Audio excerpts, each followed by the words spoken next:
and thankfully went in. How about on the equalizer? I mean, obviously you had the best view. What was your interpretation of what happened on the ice? I mean, obviously, I hit Ben, and as a result, he goes into Bucky. But I don't see a reality where the goalie can have no helmet on and a goal be allowed 3 seconds after. So, if that's the rule, that's the rule. But I just don't see how that's for player safety. I mean, he's lying on the ice with a helmet on in front of the net, like.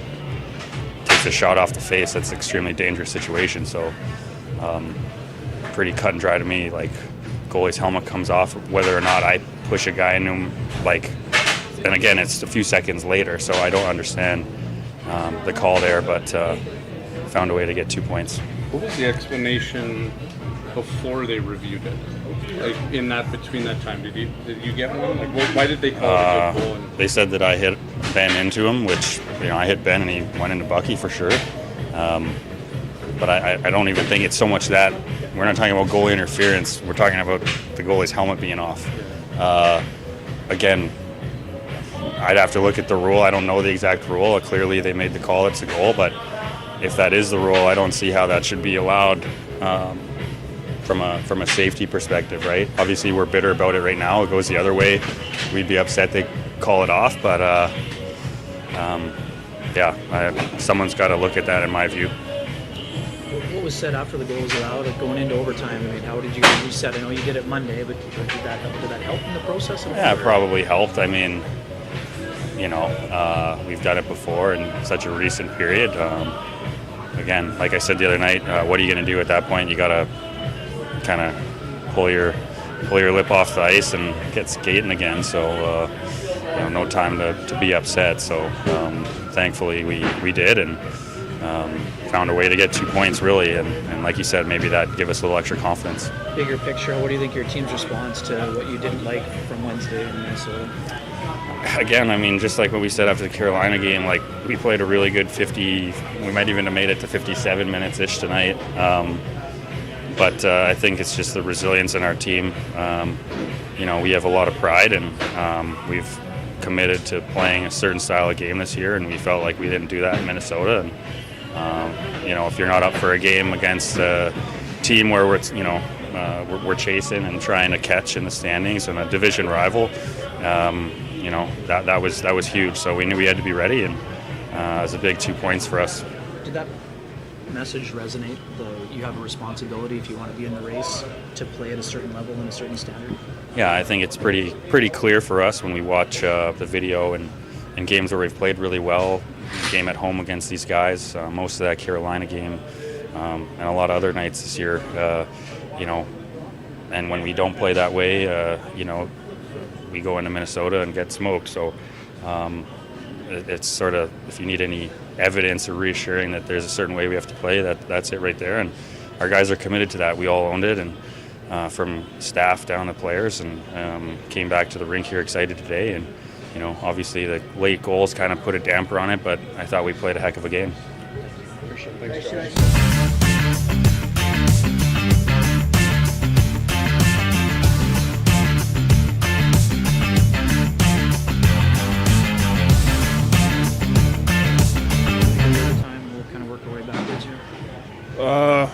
I mean, it's pretty quick. Laus did a great job, kind of helped me in the corner there and broke the puck up. And J-Mo's an elite skater, so you get him into open space. He's a handful. So he scored a couple big goals for us the last couple of games, last few games, and that was a big moment. What does it say about your group that you were able to reset after the wild finish there before overtime? Yeah, we got a little practice with it now. I mean, we did it, a couple of nights ago too, and kind of a couple fluky ends of regulation. But I mean, we've had a great overtime team all season. So I think we were proud to come in here and get at least a point. But I think we felt good about ourselves going into overtime. What's going through your mind during the review, seeing the play itself? I was fairly pessimistic. I mean, you hate to put it into somebody else's hands, so that's how I felt. What about the save that Hellebuck made off Sagan? I guess a little bit earlier than that on the paddle down save that he made. Yeah, it was an incredible save. I mean, he's capable of doing those things. Unfortunately, sometimes we put him in those positions, but that's what makes him the best in the league. Is he bails us out. When we have a couple leaks in the defense, and I mean that was one of his best for sure. Good response tonight, though. Did you feel from the game 2 nights ago? Yeah, I mean, for sure. I think none of us played well, and of course, of a season, you're going to have off nights, and that was an off night for us, and turned the page pretty quick, and it was a big game for us tonight, so it was nice to see our team back on the ice tonight. What do you think of Rick's message about having the responsibility to play to certain standards with the way you guys have played during the start of the year here? Sorry, I was watching him. Almost hurt himself. Yeah, what'd you say there? Sorry, but the way that Rick talked about you guys have a certain level of responsibility, having gotten into the race to play at a certain level this year that he didn't think you guys met on Wednesday. I just think it was an off night. I don't think it was anything other than a team full of humans having an off night. Thanks for your time. Appreciate it. Yep.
The Brazilians, you've talked about the Brazilians, the teams talked about the Brazilians. Said, Carolina was a tough one. Tonight was a tough one for a different maybe reason. Totally different reason. Somebody's going to have to explain to me the difference between their goalie losing his goalie pad and a whistle, and our goalie being flat down with no mask on and no whistle. Somebody's got to explain that to me. What did the refs tell you after the goal? The explanation was our guy caused it to happen, but regardless, our goalie's down on his stomach with no mask. So, listen, I'm as confused as anybody. But listen, okay, so let's go back to the resiliency of our team. As you know, we addressed it right after Minnesota, and then we left it there. And then you count on the guys to have pride and can bounce back. That was a great effort tonight. It really was. I'm very proud of the way they played. They should be proud of the way they bounced back. And what we'll do going into Sunday, what we did after Minnesota, okay, we'll enjoy this win, and then we'll get ready for Chicago. The trip's not over. Seems to be some debate over, on the rule itself, saying it has to be an immediate scoring chance. Did you view the Robertson shot? Well, they made a play. They got the control of the puck. and then they still were able to make a play, and then he still was able to shoot the puck. Like, again, Chevy's on it, so I'm as confused as anybody. Anyways, I got to be careful what I say. What did you see from Josh Morrissey? Oh my God! I love him. Did you see him skate there at the end? He was flat out flying. He's just been great for us all year. And when you get him into a foot race and look out, but he's been just outstanding for us all year. And that was pretty exciting to watch him go down. You could just see him pulling away, and you knew he was going to get a shot away. And that was he looks like a goal scorer walking in like that. Those last 2 overtimes. Could have been hard for a guy to park that play. I mean, obviously he's right in the heart of the tying goal, but how is he able to just move on? You move on. But listen, it's whistle to whistle out there, and I talked to the team about even that goal that was disallowed that hit the screen, and we're all standing there waiting for the referees to blow the whistle, right? Remember? And so you got to go whistle to whistle, man. You got to keep playing, and you got to get ready for your next shift. And I thought we did a great job of that tonight. What do you think of the way that Dylan DeMello provided a boost, not only to that pairing, but your team as a whole?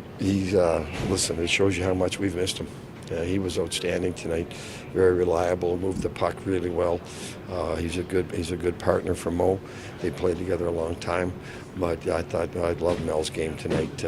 For his first game back after missing so much time, very proud of the way he played. How did you feel about the start tonight? Because it was quick, and then gave up 20 seconds later. That's they made a good play. We made a bad read. We step up and the puck bounces over us and they score. Like, so if you step up and you stop it, you're saying great play. If the puck takes a bad bounce and it goes to them, well, okay, that's hockey. Move on. Thank you. What's it like to be back? Love it. Yeah, I love it here. Listen, a lot of good memories. The only disappointing thing from my years here was when we went to the Stanley Cup Finals and we couldn't have our fans there. Like that's disappointing because you get to the finals, and I know this atmosphere here from the year before in the playoffs. They've got great fans here and they've got a great atmosphere. So the only disappointment I have from leaving here is that going to the finals and being in the bubble in Edmonton and not having the fans here enjoy that game. Yeah. Thanks.